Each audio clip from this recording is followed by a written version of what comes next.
Hi, I'm Dr. Avanti Singh. In over 20 years of practicing both Western medicine and Eastern healing traditions, the most important thing that I've learned is that healing is a journey we take together.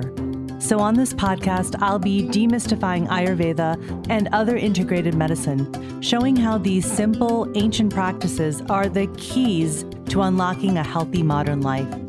We are all healing catalysts because healing starts within.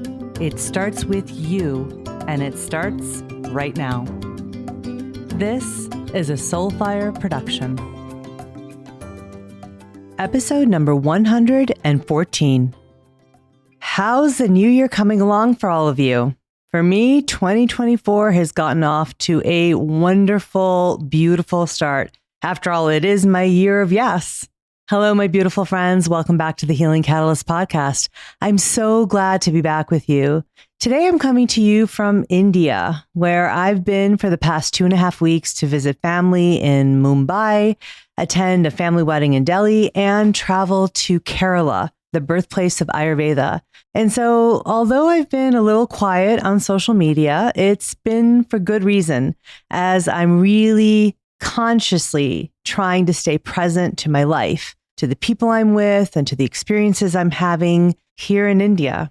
You know, I haven't been back here since March of 2020, right before the pandemic started. And I'm so happy, so happy to be back in India. You know, I've been coming to India since I was a child to visit my family, as my parents immigrated to the United States from India in 1968. And so my grandparents and my aunts and uncles and cousins and second cousins have all been in India since before I was born. Quite literally, going to my grandparents' house or to my Babaji and Dadu's house and my Nani's house was going to India.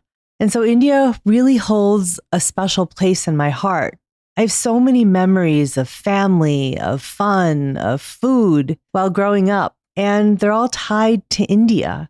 I find that every time I come here, it's truly a coming home, a homecoming for me.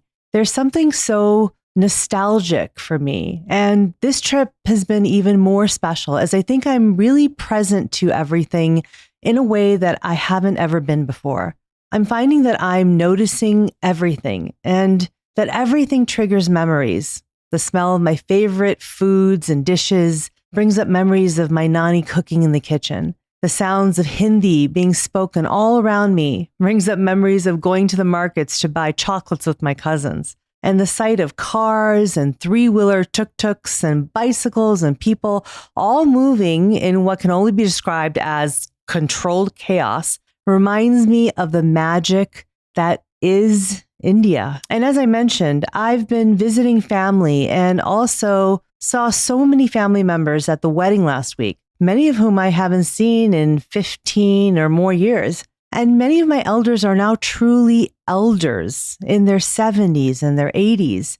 And I'm amazed as always because the majority of them are healthy and vibrant. In fact, a few of my grand aunts were on the dance floor all night with us, many of us who are in our 30s and 40s and 50s. Now, I'm not saying this because I'm surprised, because I've known this, but I'm saying this because it confirms what I've always known, that living in harmony with nature, according to Ayurvedic principles, and living in community with family and friends, and having a purpose every day, and maintaining daily routines and using the tools of yoga, these are the things that keep us healthy and that create longevity, which is about health span, or the idea that we live longer, better. We don't just live longer and longer and longer. And it makes me so excited about my new book, The Longevity Formula, which is coming out at the end of the year on December 17th and being published by Sounds True Publishing, because it validates everything that I've written about in that book. It's so incredibly exciting and validating, and just, it's wonderful. And by the way, if you want to be the first to know about the new book, my new IG course, and so many incredible things that I'll be doing this year, make sure that you sign up for my weekly newsletter. There's a link in the show notes for you.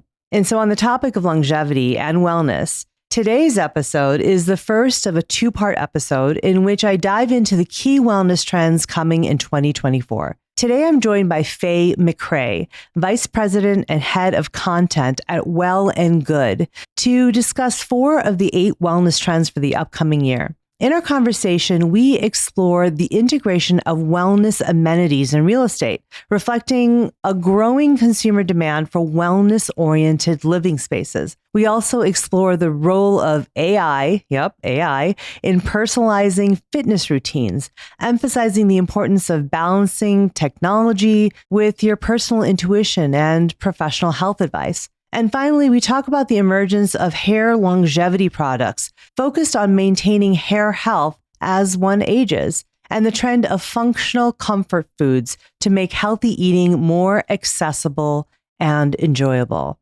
This is the 3rd year that I've been contacted by Well and Good to discuss their annual wellness trends report. And I love diving into what their reporting team is tracking and then sharing it with all of you. I'm so excited to share part 1 of my conversation with Faye McCray about the key wellness trends for 2024. Hello, Faye. It is so great to be with you today. Thank you so much for joining me. I know you're in a busy time talking about the Well and Good trends, but you made some time to talk to me. So thank you and welcome. It's great to meet you. Thank you. Thank you so much for having me. Oh, absolutely. My pleasure. And, for all the listeners, I have had the pleasure of talking to Well and Good for the past 2 years. So this will be the 3rd year in a row of talking to them about the newest trends that are coming up for the coming year. We are recording this at the end of December. All of you will be hearing this at the beginning of January, but they always find a way to fit me in to have a conversation about the newest trends. And so really excited to do this again with you. So thanks again for doing that. Thank you. Appreciate it. Absolutely. So, I wanted to, before we jump in, a couple things for the listeners. We are going to do this as 2 episodes because there's 8 different trends we're going to be talking about. And so that we have enough time to sort of really get into it and discuss it and get some good insights going. We'll do 4 this episode for part 1, and then we'll do 4 trends for the part 2, the next episode. So make sure that you listen in for those. And then the other thing that I really wanted to start off with is if you could, Faye, just describe to the listeners, how you at Well and Good come up with these trends, because I do think it's really important for everyone to hear that it's very unbiased, that it's real reporting. So if you could just get into that first, that'd be great. Yeah. So I didn't share. So I've been here 6 months. I just started. So I'm new to the brand. So this is my first trends cycle and experience. So it's just been so fantastic to be a part of this process because it's our thing, right? Like this is the thing we're the most proud of with the brand is really going out and really assessing those things that are going to be the next big thing in health and wellness. So the process is long. Our editors, our reporters kind of go out, they do the research, they ask the questions, usually starts with the hypothesis, like, oh, I'm seeing this thing kind of pop up. Let me validate that and figure out if it is in fact something that's happening. But we really take great pains to talk to as many experts as possible. We talk to folks in the industry that are developing products and different services around some of these trends because we don't just want to see things that we think, oh, maybe a fad, but like, what are those things that are going to be long lasting, that are really going to change the health and wellness space and make those big impacts? Yeah, no, it's great. And I think that that's so important. So it's really, you guys are really monitoring all throughout the year, from what I understand, sort of what's going on in the health and wellness space. And then that's how you come up with the ideas for what are the trends. So I love that about how you guys find this stuff. So it's really cool. So let's jump into the trends because we have some really cool ones to talk about. The first one, and I'm kind of going in the order that it is on the Well and Good Trends report. And for everyone listening, that will be linked in the show notes so you can go and check it out yourself. But the first one is about, the headline is "The real estate industry is bringing wellness to your doorstep." So let's talk about this one. Can you tell me a little bit about this? Yeah, this one is so interesting. And it's one that we talked about quite a bit during the ideation process because what we're seeing is, a lot of times you go on vacation, right? And you go to these great spas and these hotels, and they have all of these amenities that are centered around wellness. And now what we're seeing is a lot of when real estate developers investing in those is sort of a value of their properties. So we're seeing buildings pop up with wellness kind of integrated as a part of it. We're seeing buildings with steam rooms and saunas and taking great pains to look at kind of water quality and things that we know that are vital and crucial to wellness being integral to your living space. So I think consumers are getting smarter about the things that they need in their spaces. I think we also, our homes are our sanctuary. I think even more so post pandemic. So, we're seeing a lot of trends pop up now where we're looking at places to incorporate wellness into our residential communities. So can you give me some examples of sort of like things that you're seeing that are popular? Because I do think that you're right. People are starting to understand how much their space affects their well-being and their health. And, in Ayurveda and integrated medicine, we talk about the idea that everything in life affects your health, and your space, the spaces that you live, work, and play in, really matter. They affect your health incredibly. And it's not just from the perspective of the toxins that are in the environment, et cetera, right? We kind of know about that, which is also important, which I think is part of this trend, but it's also about the beauty, the materials, are there natural organic materials? Is there light? Those are all things that we're thinking about in Ayurveda with respect to space. So what kinds of things are you seeing, as far as like, what are the kind of interesting things that people are doing with real estate and wellness? Yeah, yeah. I was just, as you're talking, I'm thinking too, it's sort of akin to when you talk about health equity and social determinants of health. Yes. We consider all of these layers as how they factor into our health. So, yeah, we're seeing there's a place in New York called The Well that just opened up its first residential building with an actual on site wellness facility in Miami. Everyone is familiar with the blue zones. There was a great documentary on that. So they're opening a hotel and residential property also in Miami that includes a large scale medical center that's really geared towards folks living their longest and their healthiest life. We're also seeing a place called development in Ohio called the Gravity, that it's the world's largest conscious living community. So it's apartments that have, health conscious restaurants, indoor and outdoor gathering spaces. So we're seeing just a lot of great kind of things, just popping up within the market that allow people to really make a choice about how they want to prioritize their health and where they live. Right. And so, the thing I'm thinking about, because I do have, parents who are aging and other relatives who are aging. So it's like kind of bringing to mind sort of these, living communities that they've had for a long time for people as they're entering into retirement. Is that kind of, is that sort of what we're talking about too, in a way? Yeah, I think anything that incorporates wellness into where you live. I know immediately I also the sandwich generation. So I have, care of little ones, but I also have parents that I'm taking care of. And when I saw that Blue Zones documentary, I thought, like, are my parents moving enough? Is their house kind of conducive to that? Do they live close enough to people that they can form a community with? So I think we're, especially in the Blue Zones residences, we're thinking about a lot of those things is how we're innovating. So we're seeing it at all levels. We're seeing it in again, these residential buildings that are kind of geared towards everyone and like, those kind of active adult living communities too, incorporating wellness into those spaces. So it's a really, really great trend that's sort of responding to a very real need. Right. So how is that different than like, in a lot of, I live here in Chicago, in the city, and a lot of the high rise buildings, right? They have their gyms and they might have a little spa, but like, how do you think this is taking it one step further? Because we really want to, sort of piece out like, what is the difference between what you're seeing here as a trend versus kind of like we're already seeing as the amenities that people will put into these buildings? What would you say is the difference?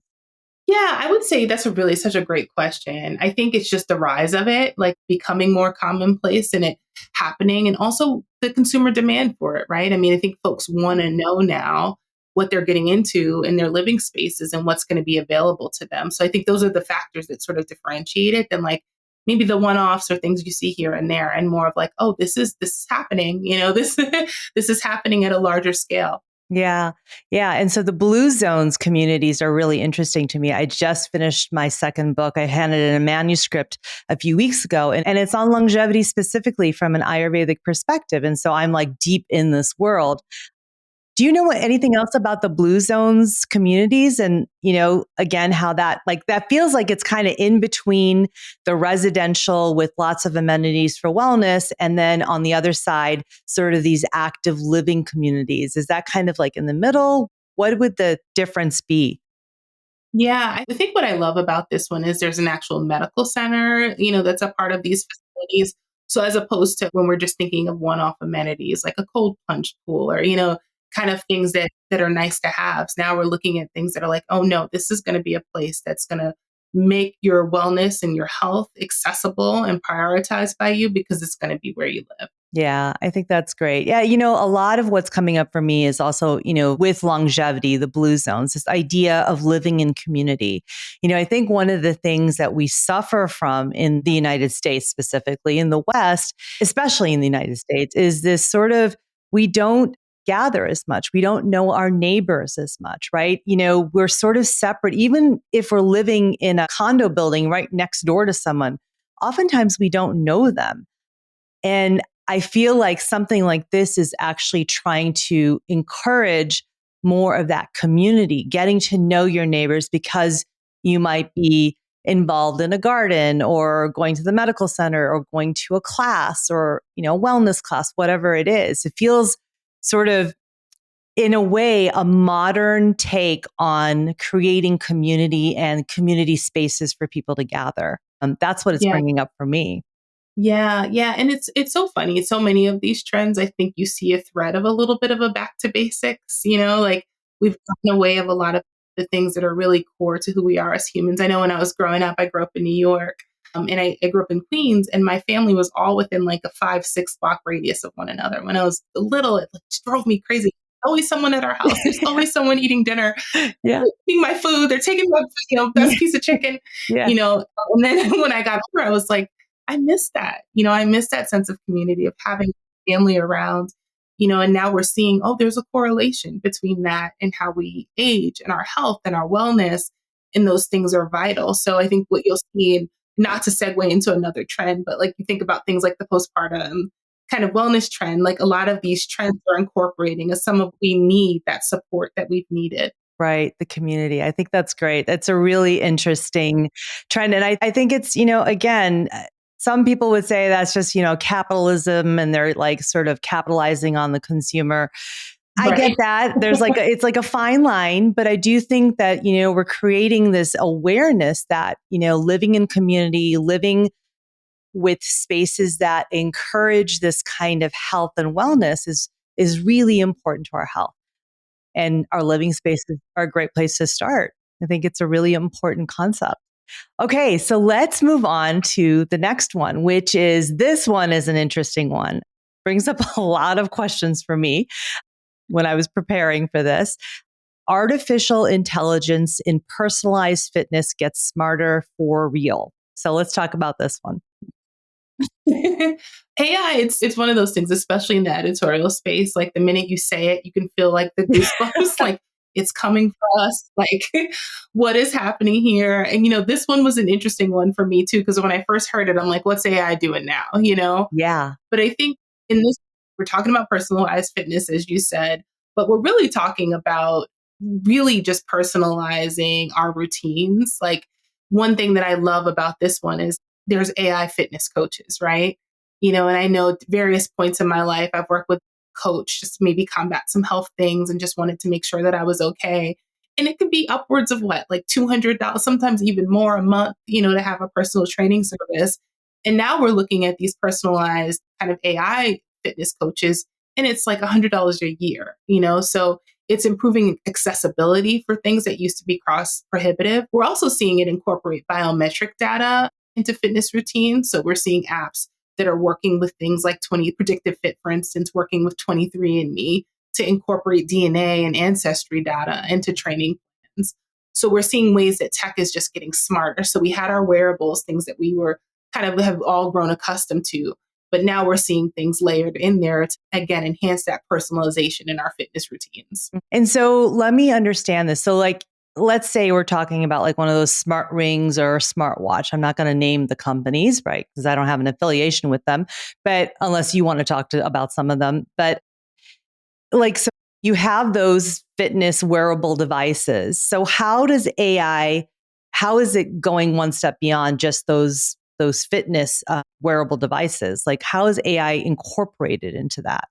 Yeah, I would say so it's gathering the data, right? Or to the extent we are consenting to that data being utilized, but it's gathering the data about our fitness level, our recovery periods. That was one thing that intrigued me about some of this, but things that are kind of unique to us and then tailoring routines that meet those needs. So, it's taking all that data and incorporating them into what is a fitness plan that will gear us, set us up for success. hmm Okay, so let's talk about this from I'm going to be devil's advocate a little bit here.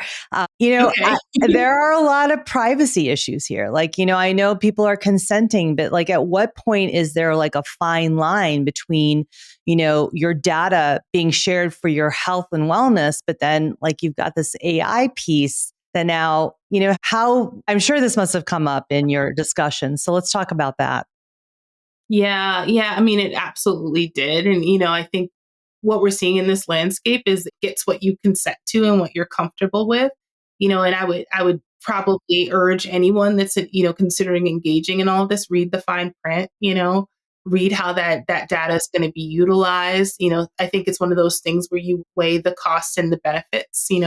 If you find that the efficacy of being able to work with one of these tools is going to be vital to the success of your health routine, then that may outweigh for some folks, kind of what they're giving up in return.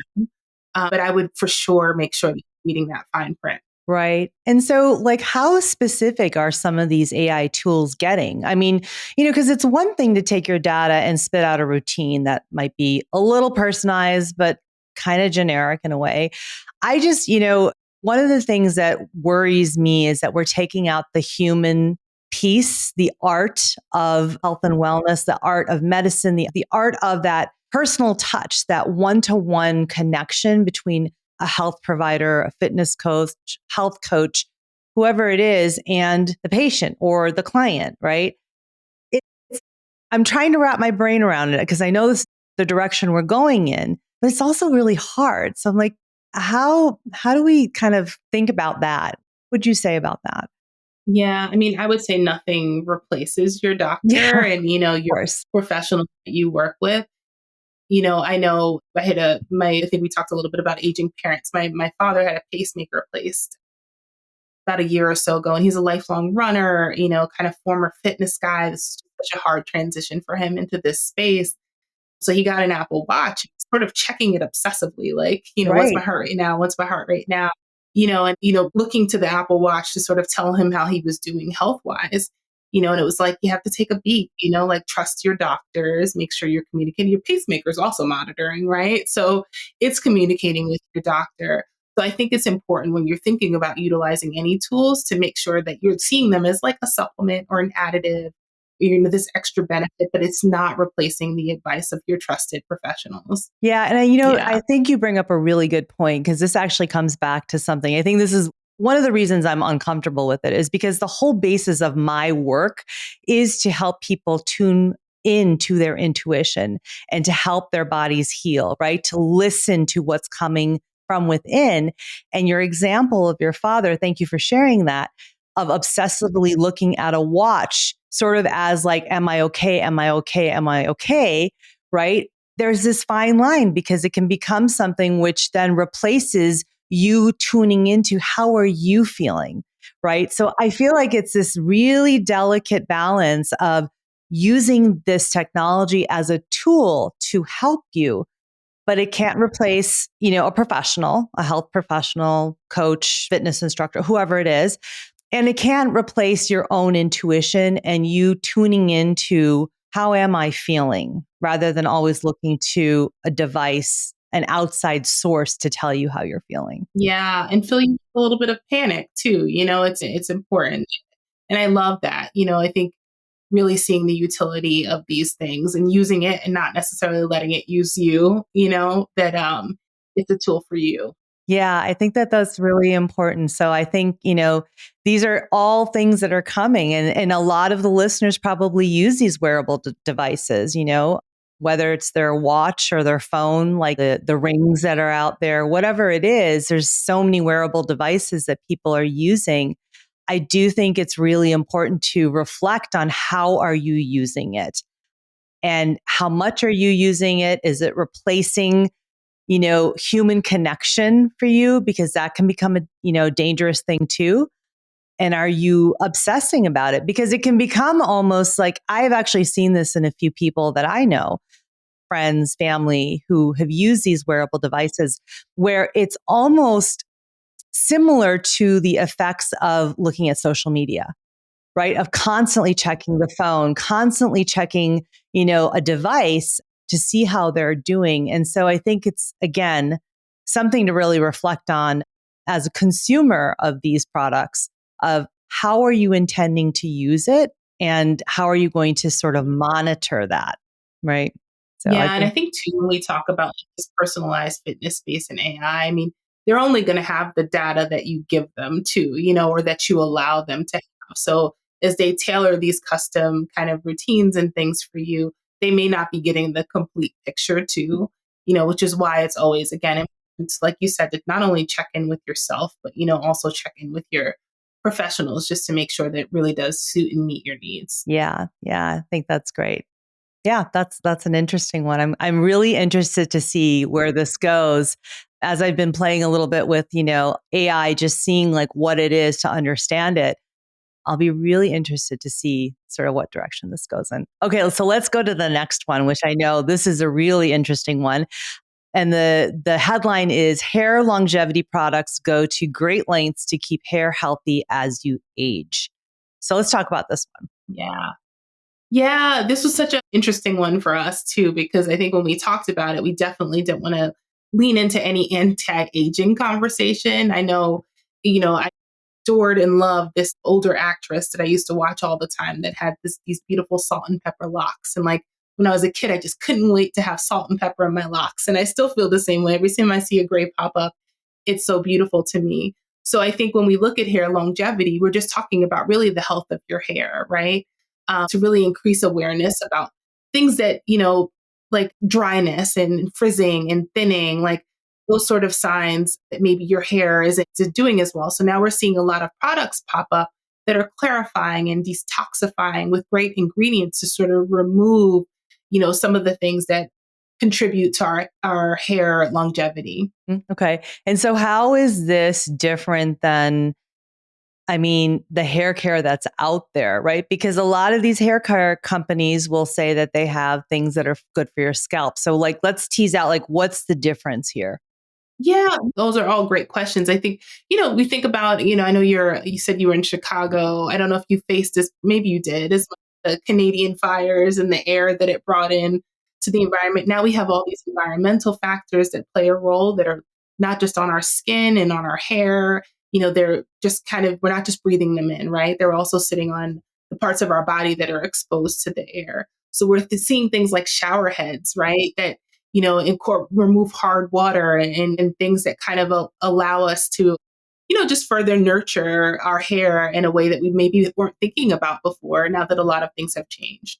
So what other, and so shower heads, I know that that was when I quickly read some of the trends. Can you tell us about that? And then what other types of products are you seeing? Yeah, I mean, we're seeing shower heads with these filters now, that not just stave off the effects of hard water, but also, just make sure that we're not experiencing more stress on our hair. We're also seeing, like I said, some clarifying detox shampoos that use magnetic polymer to remove the heavy metals from hard water that it leaves on your hair. Things that are also detoxifying, bond repair lines. Unilever just launched a couple of bond repair lines that also have increased longevity. So again, we're seeing a lot of things. This tech in some ways has always existed in luxury hair spaces, but now we're seeing a lot of that accessibility.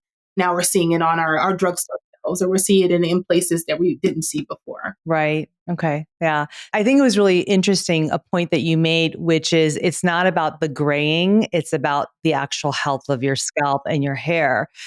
Because I think, so many times we look at aging hair as graying rather than looking at the health of the hair. And they are connected for sure, but they're not the same thing, right? They're not, they can't be equated. So I think that that's a really important distinction to have. And then, the other thing that's really interesting to me is that, hair care in my culture, and I don't know if you have this similar experience, is part of our culture. Oiling your hair, oiling your scalp for the health of the scalp.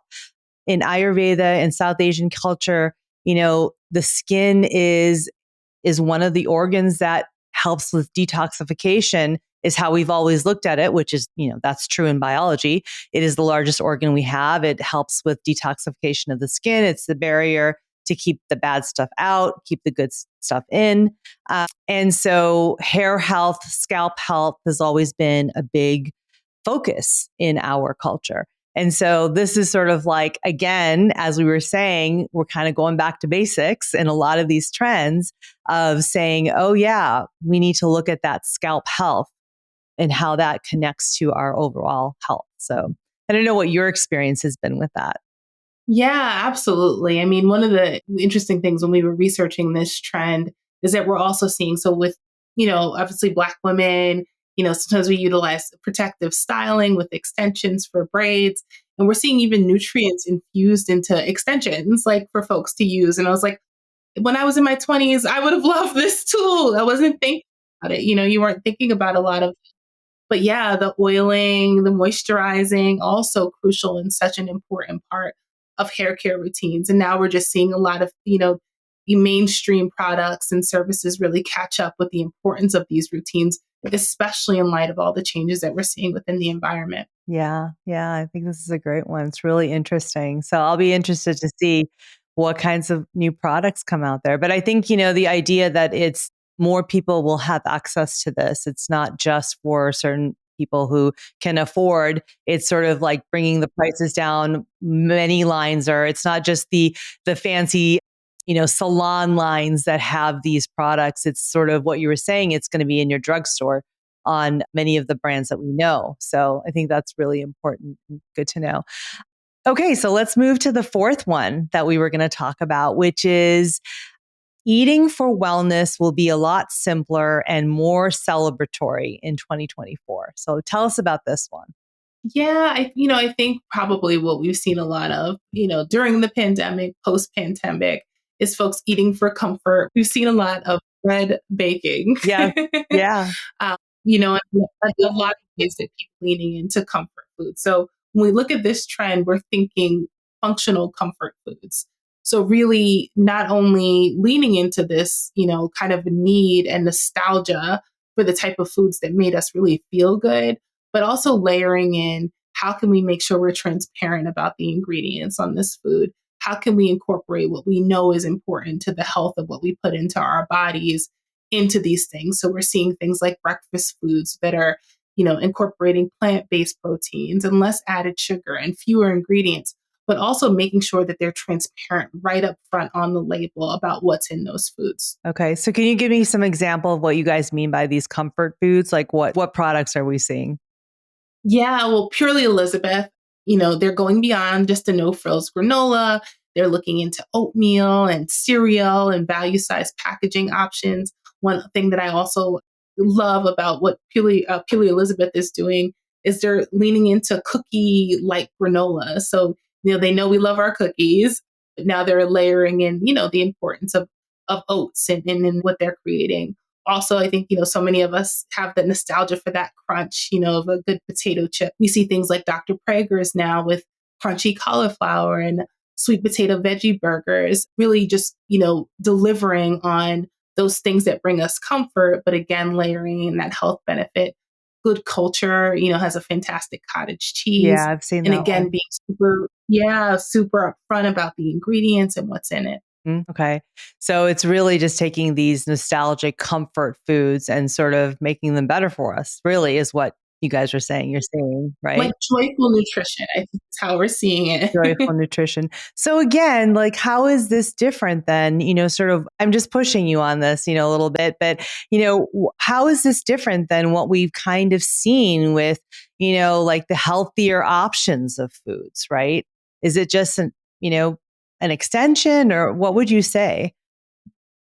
Yeah, I think, what we're seeing is that a lot of these health focused brands are, are really looking to establish trust and develop connection with their consumers. I think it's a lot of times we think of healthy eating as something that, let me go eat this, drink this green juice, or let me go do this thing, and this is what it is and that's what it's going to be. And now brands are saying, no, look at us a little bit differently. Like, you can enjoy this too. We're going to create this new kind of flavor or this new product, and we're going to tell you right up front, it's okay to eat this. You're good. Here's what's in it. And here's how we're making sure that we incorporate what's important to us into what's important to you. Right.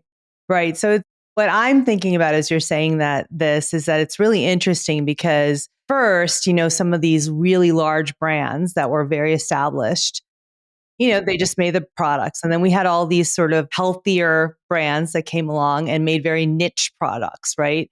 And then we saw these big brands go in and say, oh no, we're going to make some of those healthy products, but they're not that healthy. Yeah. But they have all the labels, all the workarounds on what they put on the labels of organic or this or that, whatever, natural, all the words that they use. I don't even know all of them to sort of get around what they're actually telling us is in the product, because it's not actually that good for us. But this is really interesting because this is actually those healthy brands now saying, oh, no, we're going to go into the other space of like expanding from healthy foods, these niche products, and go into sort of these products that are a little bit more widespread and widely used, like meal or what have you, right? Like, it's not just about making it healthier, but it's like, okay, let's go into those foods that people buy on a regular basis, not something that they buy as a health food for themselves. That's what I'm thinking about. It's really interesting. Yeah, absolutely. Yeah. And that's a great way of looking at it. It's saying, we're going to still be flavorful forward, we're going to, and then, to your point, you see some of these products and it'll say all natural or, no this, and then you turn it over and they're like, but all of this, like there are all these other things, right? And now we're going to tell you this has 2 eggs, some granola. It'll tell you exactly what's in it up front, so as you're buying it, it's no hidden small details. Yeah, and so are you guys seeing this mostly in products that are like shelf stable, or are you seeing this in frozen? What kinds of range? I mean, you said cottage cheese. I heard about that one, but are there other things that you guys are kind of seeing so that people, when they're going, I'd love for the listeners, when they're going to the grocery store, to kind of keep an eye out for it. But if we don't really know what those products are, we won't be able to look for them, because I'm going to look for them when I go to the grocery store too. I feel like we're seeing at all levels, because I think, I mentioned Dr. Prager's veggie burger, which could be in the frozen island, and crunchy granola is more shelf stable. So I think you'll start to see them popping up all over your kind of grocery store trip. And you'll know, because those are the ingredient, the foods that you're going to see those ingredients right up front. And so how do you think this is going to change sort of what the big brands do? Like, going back to that difference, Yeah, I think that there's just been more wellness minded consumers that are, making the demand for this. So I think, the more we see these bigger brands or smaller brands following suit to meet this demand, I think the more that we'll just see it across other brands. So I think this will probably become the new normal in a couple of years, that, we won't expect anything else. This is what we're going to want to see in the foods that we eat. Right. Exactly. Okay. That's amazing. Faith, we just went through the first 4 that we wanted to talk about this episode. So I think that those are really, really interesting. And again, for the listeners, we'll have this all linked in the show notes, so you can go check it out, read a little more about, all of these different trends, and sort of get up to speed on what we've been talking about, more of the details. But Faye, thank you so much for doing this with me. I really appreciate it. I love your insights. I think this is just really helpful for all of the listeners to hear about what's coming. They can keep an eye out for it. So thank you so much. And we'll continue our conversation in part 2. Absolutely. Thank you. Thank you. Thanks again for listening to The Healing Catalyst. If you love what you heard, please hit follow and pass it along to a friend. And if you're feeling really inspired, please rate and review so that others can find this podcast more easily. To learn more, head to avantikumarsingh.com. And to connect with me directly, find me on Instagram at avantikumarsingh. I'll be back next week and hope that you will be too. Until then, remember, with the right catalyst, you have the power to activate your own healing, because healing starts within.